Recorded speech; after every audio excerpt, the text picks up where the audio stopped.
maid's daughter was forced to dance at a talent show as a joke, but her performance shocked everyone. The auditorium was full of lights, laughter, and the quiet expectation of an easy joke. "Come on, let her try," someone smirked. Another voice added, "It'll be priceless." They thought the maid's daughter would stumble, that her faded dress and quiet eyes would tell the story of failure before she even moved. No one asked where she came from or what her silence carried. No one thought to wonder why she danced. But behind every movement was a history buried deep, a legacy whispered through generations. What they planned as humiliation would become something else entirely. What started as a cruel setup ended as an unforgettable moment. This is the story of how a girl they underestimated walked onto a stage meant to break her, only to rewrite everything. Just before we dive in, let us know in the comments where you're watching from today. We love seeing how far these stories reach. And make sure you're subscribed so you don't miss tomorrow's special video. Now let's jump back in. Enjoy the story. They thought a little girl in a faded dress would be a perfect joke, but they had no idea who she was or the story her feet were about to tell. They expected her to fail for their amusement. They never expected her to change everything. The single-floor lamp in the corner of the living room cast long, tired shadows across the apartment. It was a small space, but Susan Miller made it a home. Every worn piece of furniture was clean, every blanket folded. Through the thin walls, she could hear the gentle thumping from her daughter's room. It was a familiar rhythm, the sound of stockinged feet moving across the old wooden floor. It was the sound of 12-year-old Clara dancing. Susan smiled, a quiet, weary expression that held a universe of love. She knew Clara only danced like this when she thought no one was watching, when the world was asleep and she could be free. Clara had her father's grace. Susan saw it every day. He had been a carpenter, a man who worked with his hands, but he moved with a dancer's lightness. He used to waltz Susan around this very living room, humming off-key, his laughter filling the small space. He was gone now, taken by a sudden illness 5 years ago, leaving a hole in their lives that Susan was still trying to patch over. All Clara had left of him were a few faded photographs and a deep, unspoken love for movement and music that had blossomed in his absence. The thumping in the other room stopped. A moment later, Clara appeared in the doorway, her face flushed and her fine, blonde hair clinging to her forehead. She was small for her age, with serious blue eyes that seemed to see more than most children did. "Did I wake you, Mom?" she asked, her voice soft. "Never," Susan said, patting the spot next to her on the sofa. "I was just finishing up some mending. Come, sit with me." Clara curled up beside her mother, leaning her head against Susan's arm. They didn't need to say much. This quiet comfort was the bedrock of their world, a fortress against the difficulties that waited outside their door each morning. For Susan, the morning meant putting on her simple uniform and taking 2 buses to the Harrington estate, a world of marble floors and careless wealth where she worked as a housekeeper. For Clara, it meant school, where she was a quiet, observant student who always felt slightly out of step with the other children. "Mrs. Harrington was talking about the talent show again today," Susan said, her fingers deftly working the needle through a tear in Clara's school uniform. "Madison is very excited. They've hired a choreographer from the city for her." Clara nodded, tracing the floral pattern on the sofa with her finger. Madison Harrington was also 12. She lived in a house that looked like a castle, had a pony, and took lessons for everything: piano, French, and especially dance. Clara had seen her practice in the family's private studio, a room with floor-to-ceiling mirrors and a polished bar. Madison's movements were precise, drilled into her by expensive tutors, but to Clara's watchful eye, they seemed to lack a heart. "Her costume arrived today," Susan continued, her voice carefully neutral. "It came in a very large box. Covered in crystals, I think." Clara said nothing. She knew what her mother was doing. Susan was preparing her, in her gentle way, for the unavoidable comparisons that would come. It was a conversation they had in pieces most evenings. A story about the Harringtons' vacation plans, or a new car, or a thoughtless comment made by Mrs. Harrington. Each story was a small stone placed on the wall between their life and the Harringtons' life, a wall Clara felt more acutely every time she visited the grand house where her mother worked. The next afternoon, that wall crumbled. Susan had been called to stay late to help with preparations for a garden party. Clara, let out of school early, came to the estate to wait for her mother, as she sometimes did. She was told to stay in the kitchen, to be invisible, but the sound of music drew her out. It was coming from the grand ballroom, a room larger than their entire apartment. Peeking through the crack in the tall, mahogany doors, Clara saw Madison practicing her routine for the upcoming America's Next Star youth talent show. Madison twirled across the floor, her movements sharp and aggressive. Her mother, Elizabeth Harrington, sat on a velvet chair, her face a mask of critical focus. No, Madison, she snapped. Your extension is lazy. Again. Madison huffed, spinning again. As she turned, she caught a glimpse of blonde hair in the doorway. Mother, the maid's daughter is watching me. Elizabeth Harrington's head whipped around.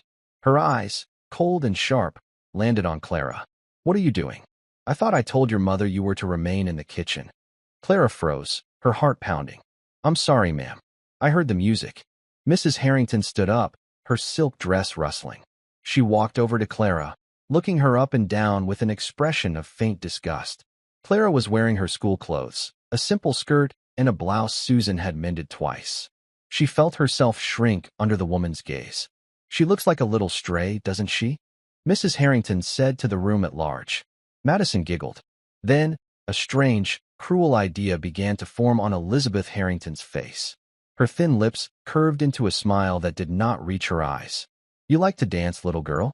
Clara could only nod, her throat tight. Well, you're in luck, Mrs. Harrington said, her voice dripping with false sweetness. The talent show is a wonderful community event. It's all about participation, about giving everyone a chance to shine. She turned back to her daughter. Madison, darling, wouldn't it be a wonderful gesture of charity if we sponsored Clara's entry into the competition? A wonderful story for the producers. The privileged girl and the maid's daughter, dancing on the same stage. It's perfect. Madison's eyes lit up with malicious glee. Oh yes, mother. We could even help her with a costume. She eyed Clara's simple clothes with theatrical pity. Clara's mind raced. Get on a stage? In front of hundreds of people? The thought was a physical pain, a knot of terror in her stomach. Oh, no, I couldn't, she whispered. I'm not. I don't have a routine. Nonsense, Mrs. Harrington purred, placing a heavy hand on Clara's shoulder. We'll take care of everything. I'll call the producer myself. They love these little human interest stories. My husband is a major sponsor of the event. They won't say no. Just then, Susan entered the ballroom, a tray of polished silver in her hands. She saw her daughter standing frozen under Mrs. Harrington's hand, saw the look on Madison's face, and understood immediately that something was terribly wrong. Is there a problem, Mrs. Harrington? Susan asked, her voice steady despite the fear coiling in her gut. No problem at all, Susan, Elizabeth said, her smile widening. In fact, we have wonderful news. We're going to sponsor Clara's entry into the talent show with Madison. Isn't that just a wonderful opportunity for her? Susan looked at Clara's terrified face, then back at the triumphant expression of her employer. She saw the trap for what it was. It wasn't an opportunity. It was a spectacle. A joke designed to make her daughter a punchline, a sad little footnote in Madison Harrington's story of success. But she was trapped. Her job paid for their rent, for their food, for the roof over Clara's head. A single word of refusal, a hint of protest, and it could all be gone. With a heavy heart that felt like it was sinking through the floor, Susan forced a tight smile. That's very generous of you, ma'am. Excellent, Mrs. Harrington declared, clapping her hands together softly. It's settled, then. The preliminary auditions are in 3 days. We'll see you there, Clara. She steered her own daughter away, whispering, This will be simply priceless. Susan rushed to her daughter's side, kneeling down to look into her eyes. Clara, honey, look at me. You don't have to do this. But you'll lose your job, Clara whispered back, tears welling in her eyes. I heard what she said. Her husband is a sponsor. Susan pulled her daughter into a fierce hug, burying her face in Clara's hair. The smell of bargain shampoo was a comfort, a small anchor in a sea of helplessness. We will figure this out, she murmured, though she had no idea how. We always do. That night, their small apartment felt more like a cage. Clara lay in her bed, staring at the ceiling, the cruel laughter of Madison and her mother echoing in her ears. She felt a familiar despair creep in, the same feeling she'd had after her father passed. a sense of the world being too big, too loud, and too unkind. She didn't want to dance on a stage. Dancing was her secret.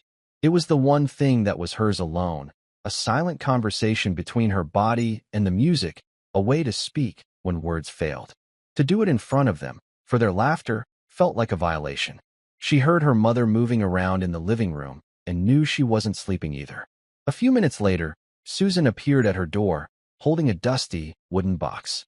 "I want to show you something," she said, her voice gentle. She sat on the edge of Clara's bed and opened the lid. Inside, nestled in yellowed tissue paper, was a black and white photograph of a young man in a soldier's uniform, a pair of tarnished dog tags, and a folded, brittle newspaper clipping. "You know this is your great-grandfather, George Miller," Susan said, handing the photograph to Clara. The man in the picture was young, with a serious but kind face and eyes that looked remarkably like Clara's. "You've told me he was a war hero," Clara said quietly. "He was," Susan confirmed. "He fought in a terrible war, saw things no one should ever have to see. People called him Ironclad Miller because they said nothing could break him. But that's not the whole story." She carefully unfolded the newspaper clipping. The headline was in a language Clara didn't recognize, with a faded picture of a man on a stage, caught mid-leap. He was a dancer, a ballet dancer. His face was the same as the soldiers. Before the war, before he came to this country and changed his name to hide, he was someone else, Susan explained. His name was Mikhail Petrov, and he was a famous dancer in Russia. They said he was one of the best of his generation. But the war took everything from him. His home, his name, his career. He came here with nothing and started over. He never danced on a stage again. Clara stared at the image, her heart beating a little faster.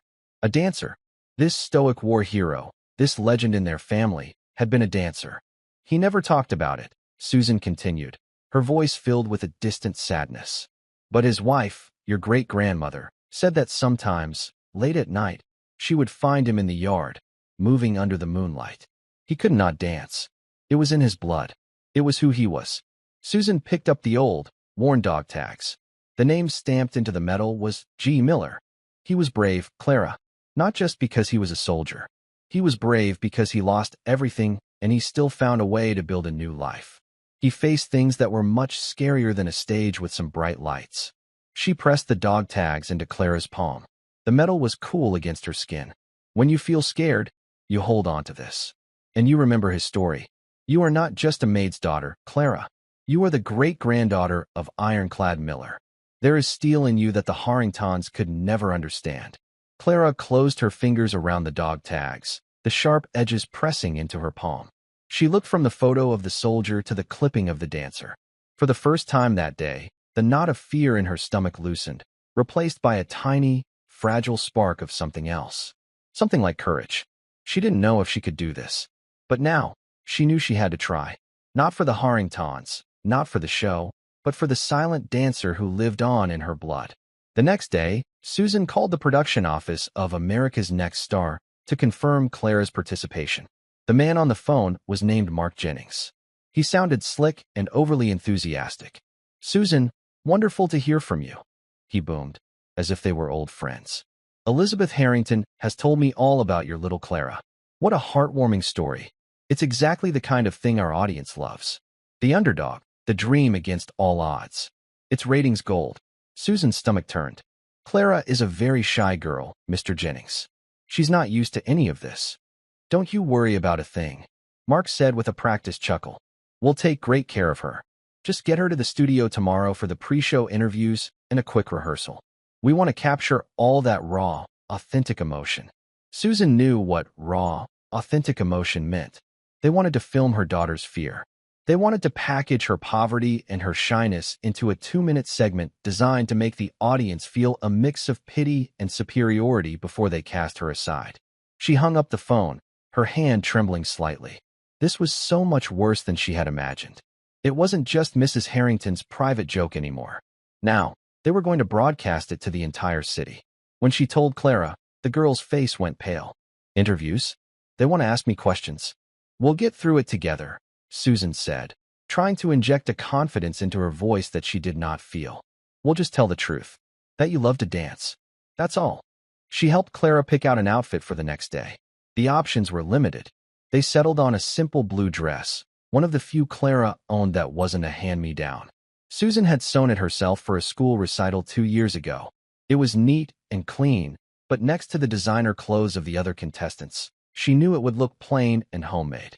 Susan stayed up late that night, carefully ironing the dress and sewing a small, hidden pocket on the inside, just big enough for a pair of old dog tags.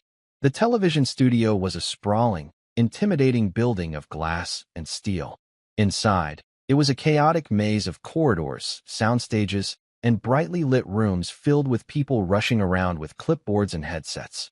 A young intern with pink hair and a perpetually stressed expression met them at the reception desk. "Clara Miller?" she asked, not looking up from her phone. "Mark's waiting for you in interview room B." "Mom, you can wait in the green room. Down the hall to the left." Separating them was the first move. Susan squeezed Clara's hand tightly. "You'll be fine. Just be yourself. I'm right down the hall." Clara nodded, clutching the dog tags in her hidden pocket. The intern led her into a small, dark room where several cameras were pointed at a single empty chair. Mark Jennings sat opposite it, looking predatory under the harsh lights. He was younger than he sounded on the phone, with perfectly styled hair and a smile that was all teeth. "Clara, welcome," he exclaimed, standing to greet her. "Come, have a seat. Don't be nervous. This is just a friendly chat." Clara sat, the heat from the lights making her feel dizzy. A technician clipped a microphone to the collar of her dress. "So, Clara," Mark began, leaning forward conspiratorially once the cameras were rolling. "Tell me, what's it like for a girl like you to be in a place like this? It must be a dream come true." Clara swallowed. "It's very big," she said. "I'll bet." Mark chuckled.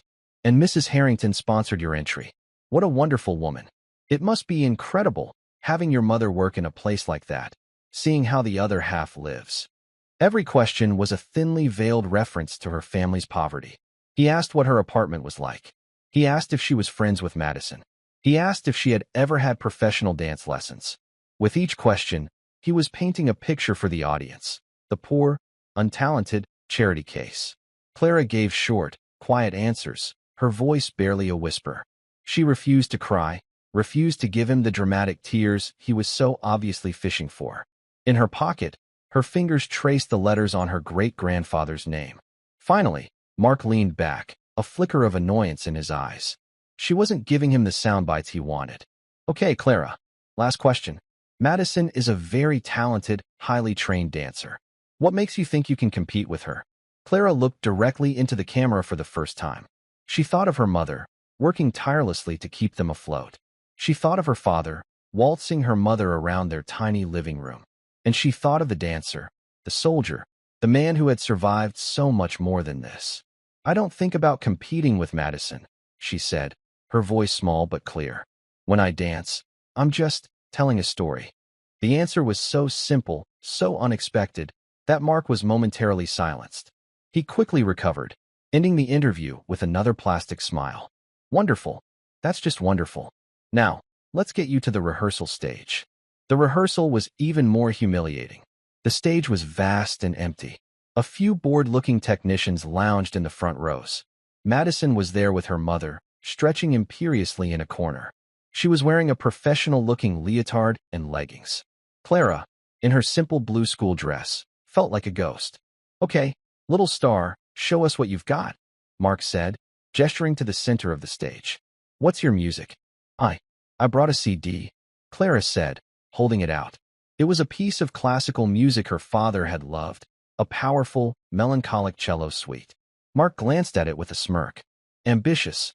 Okay, hit it, Gary." The soaring notes of the cello filled the empty auditorium. Clara took a deep breath, closed her eyes, and tried to dance. But she couldn't. Her limbs felt heavy, her feet glued to the floor. She was acutely aware of every set of eyes on her. She could feel the judgment from the technicians, the smug amusement from Mark, the pure contempt from the Harringtons. She stumbled through a few hesitant steps, her arms stiff at her sides, a clumsy, awkward imitation of the fluid grace she felt in the privacy of her room. After a minute, Mark cut the music. "Okay, that's a start," he said, his voice dripping with condescension. "Very emotional. We'll work on it." He turned to Madison. "Madison, Honey, you're up. Show our little friend how it's done. Madison strutted to the center of the stage. Her music, a loud, bombastic pop track, blared from the speakers. She launched into her routine, a flurry of high kicks, sharp turns, and dramatic poses. It was technically proficient, but utterly devoid of feeling. It was a performance designed to impress, not to move. Mrs. Harrington clapped loudly. Bravo, my star. Clara watched from the shadows of the stage wing, her cheeks burning with shame. This was their plan. To put her on display right after Madison, to make the contrast as jarring and cruel as possible. Mark walked over to her, patting her on the shoulder with false sympathy. Don't worry, kid, he whispered, leaning in close. The audience loves a trier. Just go out there and be yourself. Your story is what matters, not the fancy moves. They'll love you for your heart. It was the same hollow encouragement he'd given Beatrice in the source story. A lie wrapped in a compliment. Clara knew then, with absolute certainty, that he didn't want her to succeed. He wanted her to be a pathetic, lovable failure. As she and her mother rode the bus home in silence, the city lights blurring past the window, Clara felt a cold resolve settle over her. They thought they knew who she was. They had written her story before she even had a chance to tell it. They were all wrong. Susan held her daughter's hand, her own thoughts a turbulent storm of anger and fear. She was angry at the casual cruelty of the Harringtons, at the smirking producer, and most of all, at her own powerlessness. To protect her child, she had been forced to lead her into this public humiliation. The guilt was a physical weight on her shoulders.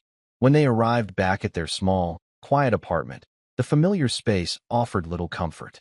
It felt fragile, as if the harshness of the outside world had followed them in and settled in the corners. Clara went straight to her room without a word and gently closed the door. Susan stood in the living room, listening. She didn't hear the familiar, soft thumps of Clara dancing. She heard only silence, and it was a sound that broke her heart. Later, she heated up some soup for dinner, a simple vegetable broth that was usually one of Clara's favorites. She knocked softly on her daughter's door. Clara, honey, dinner's ready. The door opened a crack. Clara's face was pale, her eyes red-rimmed. I'm not hungry, Mom. Just a little, Susan urged gently. You need to keep your strength up. Clara came out and sat at the small kitchen table, staring into the bowl of soup as if it were an impossible puzzle. She pushed a piece of carrot around with her spoon. I can't do it, she whispered, her voice cracking.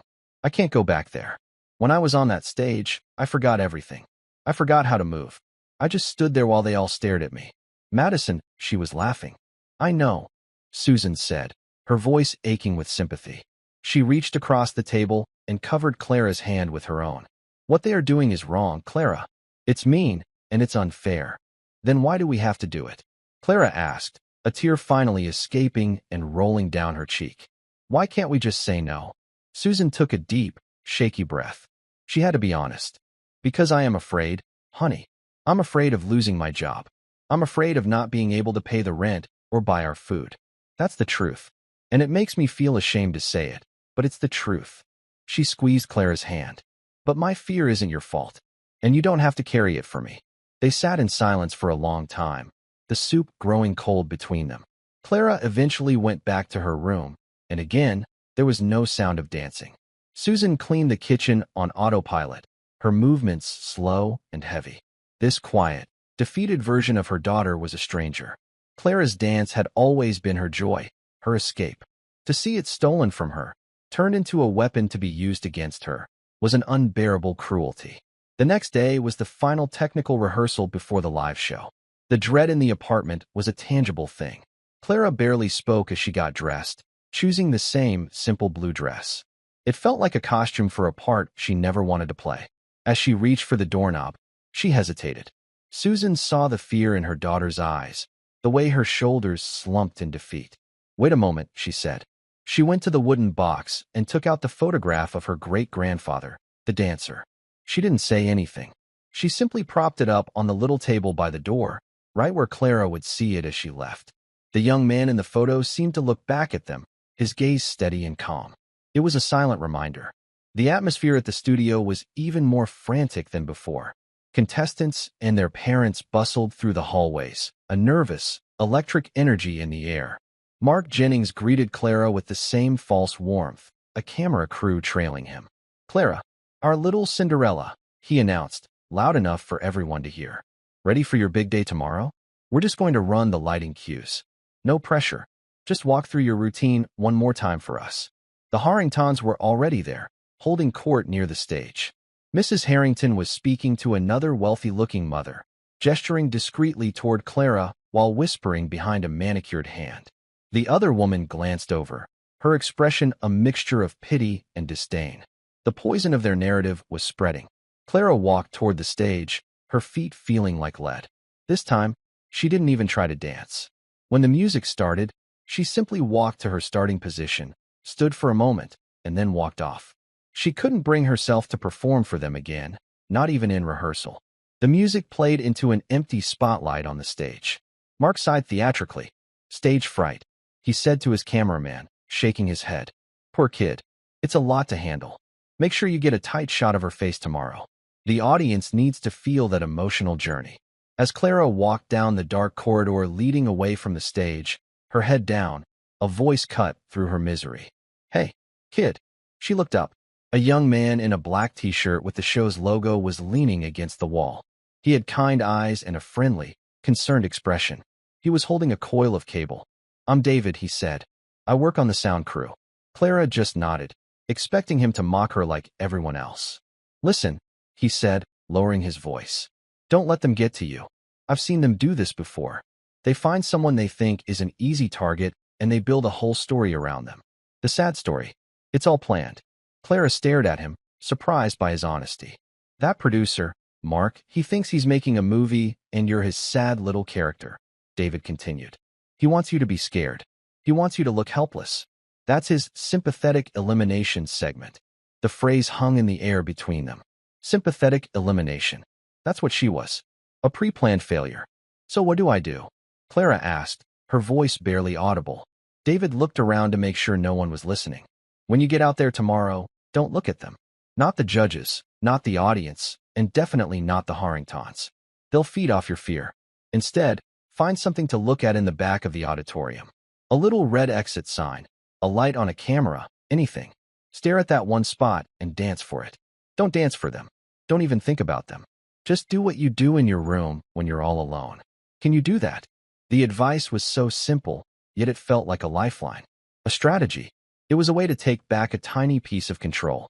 For the first time, Clara felt a flicker of agency in a situation where she had felt completely powerless. "I can try," she said. David smiled, a genuine, encouraging smile. "Good.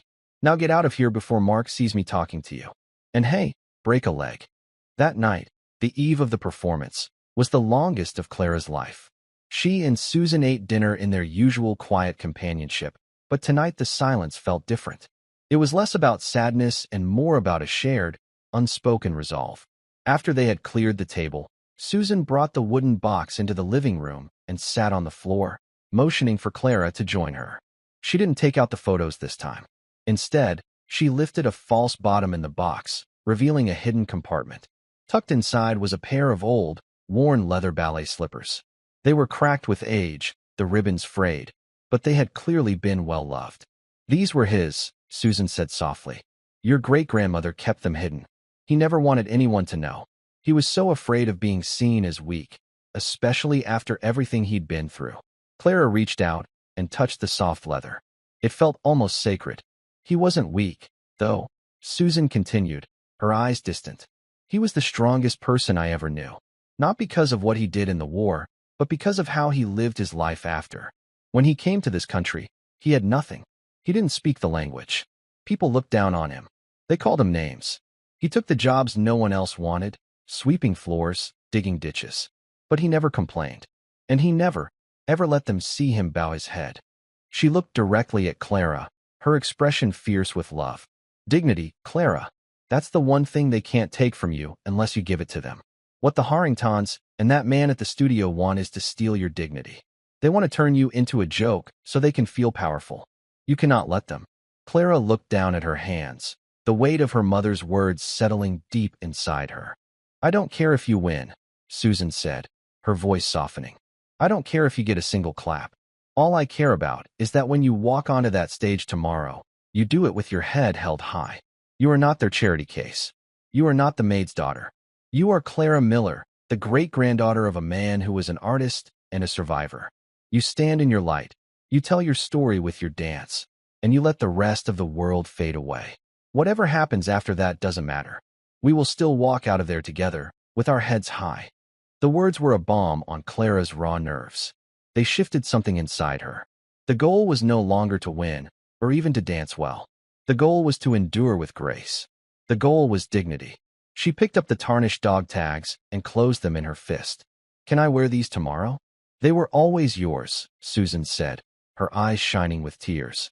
Clara went to her room, and for the first time in 2 days, she moved the little rug in the center of her floor. She put on the cello music, the volume turned down low. She didn't practice a routine. She just danced. She let the music fill her, let the stories her mother told her guide her movements. She danced the story of a young artist in a faraway land. She danced the story of a soldier facing his fear. She danced the story of an immigrant building a new life from nothing. She danced her own story of a quiet girl with a secret joy. She danced until the moon was high in the sky, and her small room was no longer a cage, but a stage all her own. And she was not afraid. The day of the show arrived with a cold, gray dawn. The hours leading up to the performance passed in a blur of nervous tension. Susan helped Clara pin her blonde hair back in a simple, elegant bun. Clara wore the blue dress, now ironed to a perfect crispness. Before they left, Susan took a thin silver chain from her own neck. It was the only piece of real jewelry she owned, a gift from Clara's father. She carefully threaded the dog tags onto it and fastened it around Clara's neck, tucking it beneath the collar of the dress so it lay hidden, resting coolly against her skin. "He's with you," Susan whispered, kissing her daughter's forehead. Backstage at the theater was a world of controlled chaos. Dancers in glittering costumes stretched in the hallways. Singers vocalized in corners. A magician practiced a card trick with shaking hands. The air was thick with the smells of hairspray and nervous sweat. The Harringtons had a private dressing room, its door marked with a gold star. Clara and Susan were assigned a spot in a crowded communal area, a corner with 2 chairs and a sliver of a mirror. Madison swept by them at one point, a whirlwind of sequins and tulle, her makeup professionally applied. "Don't smudge the floor with your shoes, Clara," she said with a smirk, before disappearing into her dressing room. Clara ignored her. She sat quietly, her hands resting in her lap, her posture straight and calm. She wasn't the same terrified girl from the rehearsals. She was composed, her expression serious and focused. Susan watched her, marveling at the transformation. The steel she had spoken of was now visible. Mark Jennings bustled over, his fake smile firmly in place. "There she is, our little star. How are you feeling, sweetie?" "Nervous." He had a camera crew with him, eager to capture her last-minute jitters. Clara looked up at him, her blue eyes clear and direct. "I am ready, Mr. Jennings," she said, her voice even. Her composure seemed to throw him off. This didn't fit the narrative of the terrified charity case. He recovered quickly. "That's the spirit. Remember, just have fun with it. America loves authenticity." He patted her on the head, a condescending gesture, and moved on to his next victim. A stage manager with a headset called out places. 5 minutes to showtime. Susan knelt in front of her daughter, taking both of her small hands. "Don't forget what we talked about. This is your story, no one else's." "I won't," Clara promised. Her fingers went to the hidden dog tags beneath her collar, her own private armor.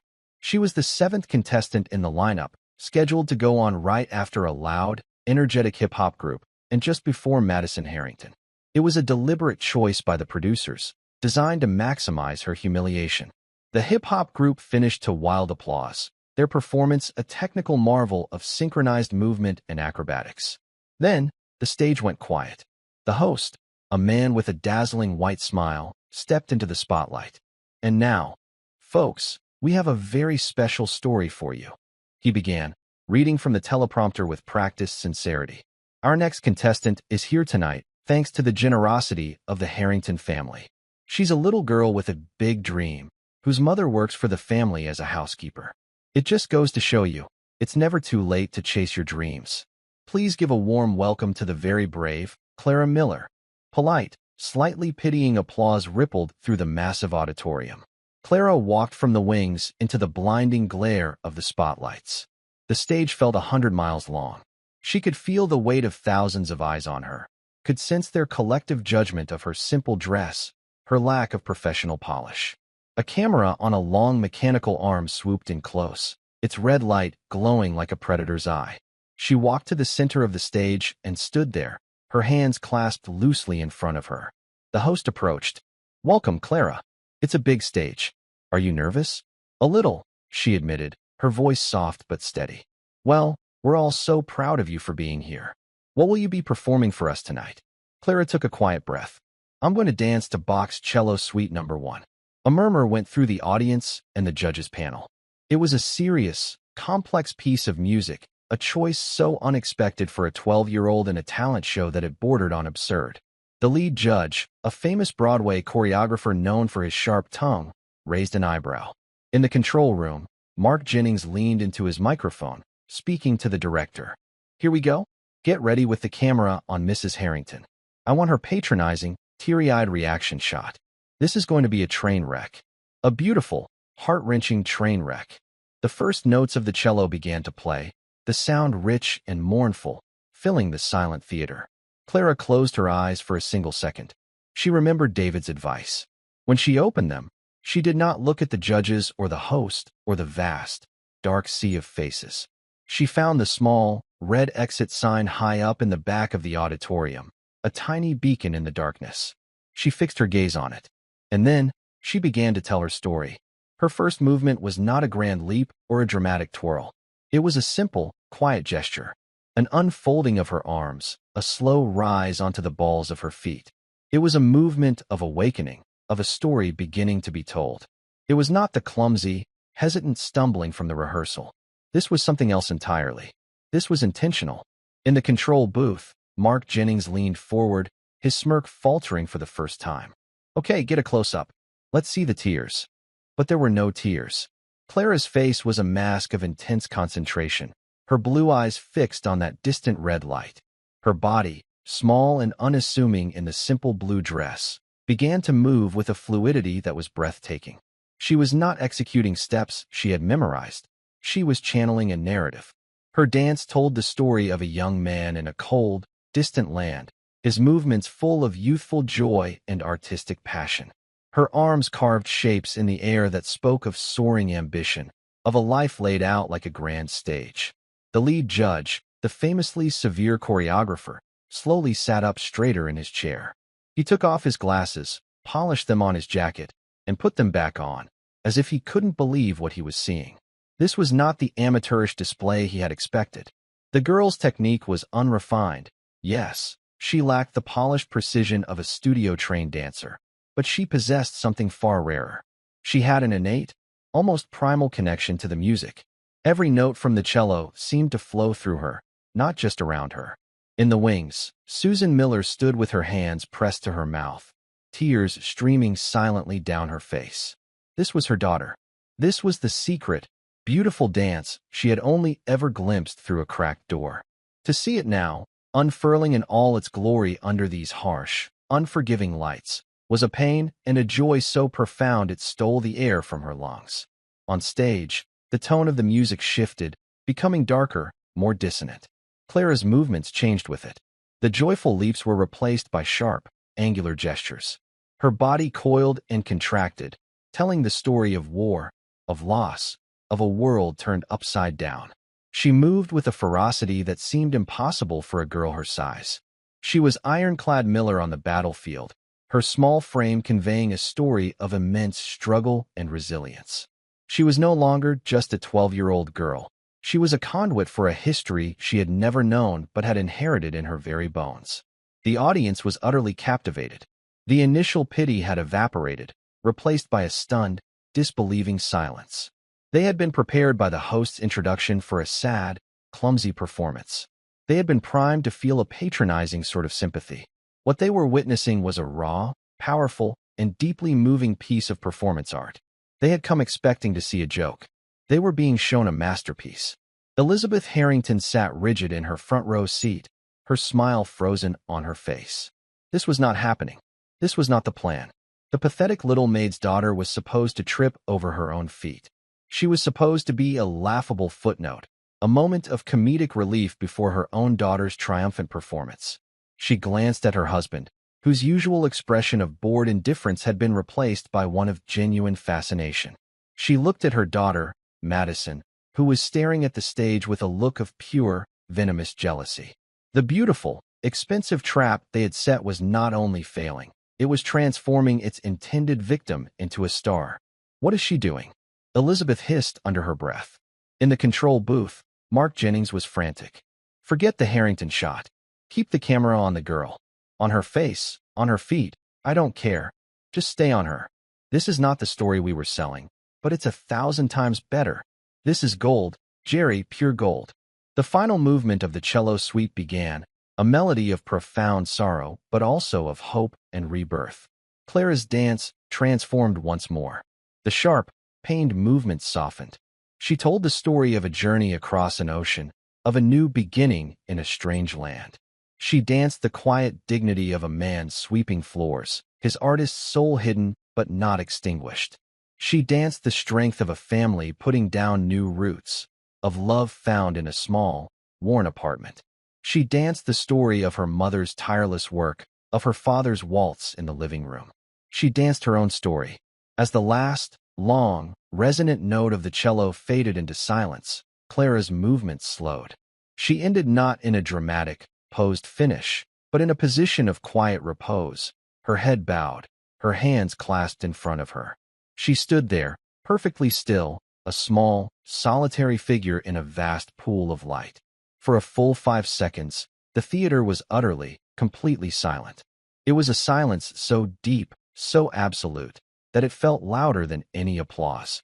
It was the sound of thousands of people collectively holding their breath, trying to process what they had just witnessed. They had forgotten they were at a televised talent competition. They had been transported. Then, a single person in the back of the auditorium stood up and started to clap. The sound was like a stone dropped into a still pond. A moment later, another person joined in, then a dozen, then 100, and then the entire theater erupted. It was not the polite, encouraging applause they had given her at the beginning.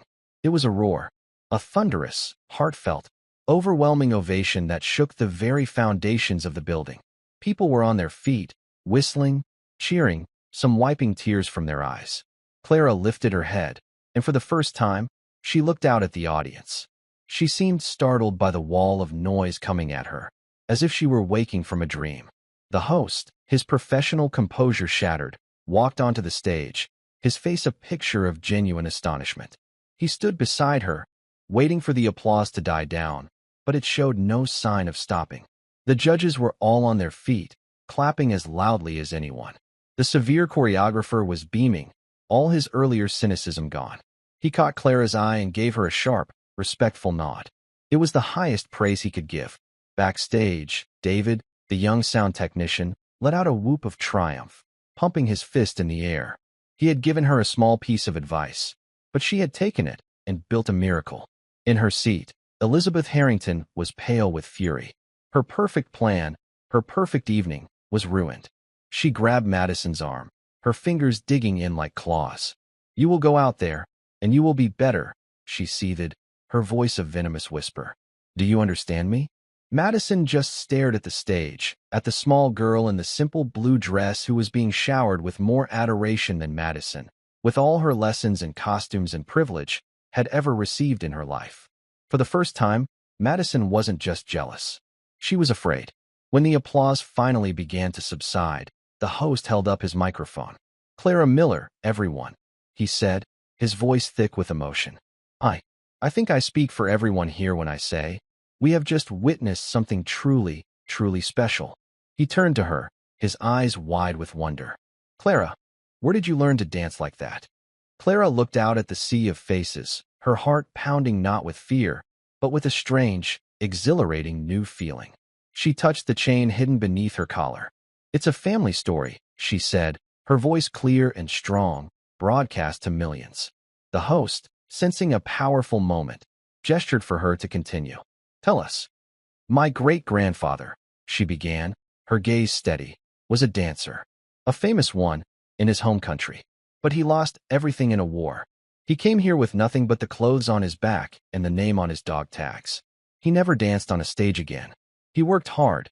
He built a new life, and he was a hero. But he never let go of who he was. She looked directly into the main camera, as if speaking to someone far away. He taught me that you don't have to have a big stage to be a dancer. You just have to have a story to tell. Her words, so simple and profound, landed with the force of a revelation. In the audience, her mother, Susan, sobbed openly, her heart fit to burst with love and pride. She saw not just her daughter in that spotlight, but the ghost of a forgotten artist, finally getting his due. She saw the quiet strength of her husband and the dignity of generations of millers who had worked hard and lived honest lives. In that moment, her daughter had given them all a voice. The judges were next to give their feedback, but it was clear this was a mere formality. The Broadway choreographer spoke first. "In my 30 years in this business," he said, his voice raspy with emotion, "I have seen the most technically perfect dancers in the world. I have seen performers who can execute a routine with the precision of a surgeon. But I have rarely, if ever, seen a soul dance. Tonight, we all saw a soul dance. That was not a talent show performance. That was art. Pure, unadorned, magnificent art." The other judges echoed his sentiments, showering her with praise that was both effusive and sincere. They were no longer speaking to a contestant. They were speaking to an artist. After the judges' comments, it was Madison Harrington's turn to perform. She walked onto the stage in a costume that was a riot of pink feathers and sparkling crystals, a strained smile plastered on her face.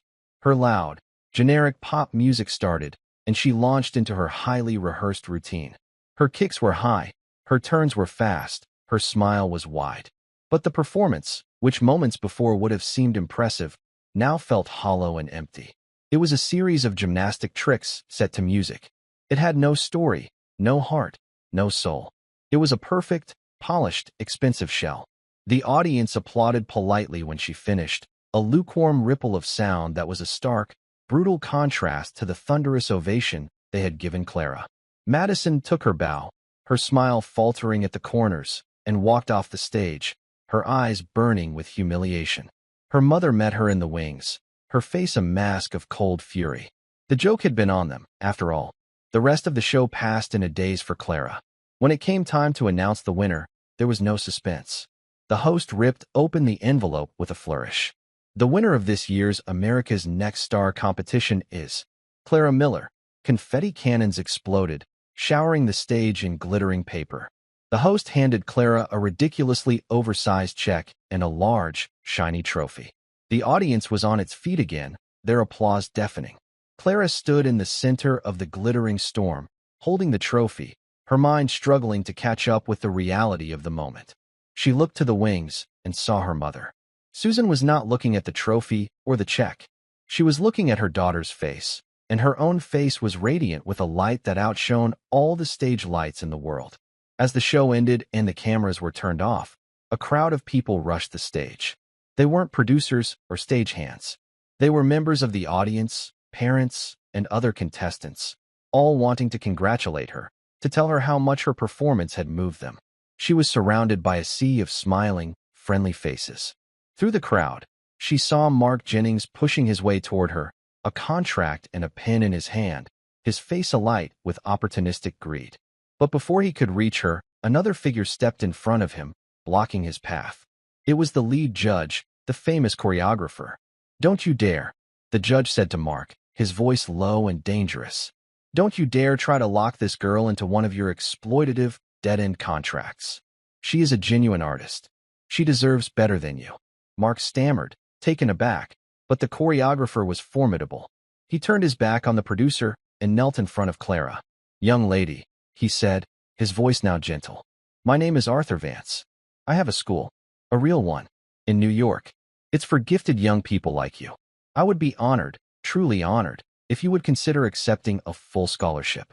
We can help you train, help you hone this incredible gift you have. There would be no cost to you or your mother.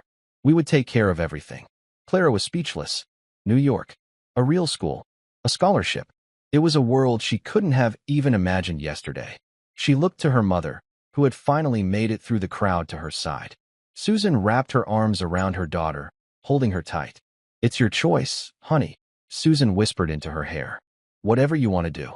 Clara looked at the kind, serious face of Mr. Vance. She looked at the giant, silly check in her hand. She looked at the gleaming trophy. And she knew, with a certainty that settled deep in her soul, that nothing would ever be the same. The week that had started with a cruel joke had ended with a miracle. They had tried to make her a punchline, but she had changed the story. She had told her own, and it was only just beginning. 6 months later, the crisp spring air of New York City felt like a different planet from the world they had left behind. From the window of their modest but clean two-bedroom apartment in Queens, Clara could see a sliver of the skyline, a jagged line of silver and glass that still seemed like a dream. The prize money, managed carefully by Susan, had given them a new beginning. It wasn't a life of luxury, but it was a life free from the constant, grinding fear of poverty. Susan had found a job as an administrative assistant at a small, family-run bookstore, a quiet place filled with the scent of old paper and fresh coffee. For the first time in years, she wasn't just a housekeeper. She was Susan Miller, a woman with a respected job and a bright, talented daughter. Clara, for her part, was transformed. She attended Arthur Vance's prestigious dance academy every day, a place where her passion was not just accepted but celebrated. The initial months had been challenging. She was years behind the other students in formal technique, and the rigid structure of classical ballet felt foreign and confining. But what she lacked in polish, she made up for with an emotional intelligence and a raw, narrative power that her instructors had never seen before. Mr. Vance himself took a special interest in her, mentoring her privately, helping her fuse her innate storytelling gift with the foundational grammar of dance. She was learning to speak the language of ballet without losing her own unique voice. She no longer danced with the ghost of her great-grandfather. She danced with his spirit. The dog tags, now her most prized possession, were always with her, a silent reminder of the steel in her bloodline. One afternoon, Susan was browsing the internet during her lunch break when a headline caught her eye. It was from a gossip column, accompanied by a picture of a sullen-looking Madison Harrington. The article detailed how the Harrington family had quietly withdrawn Madison from the public eye after her disastrous performance on America's Next Star.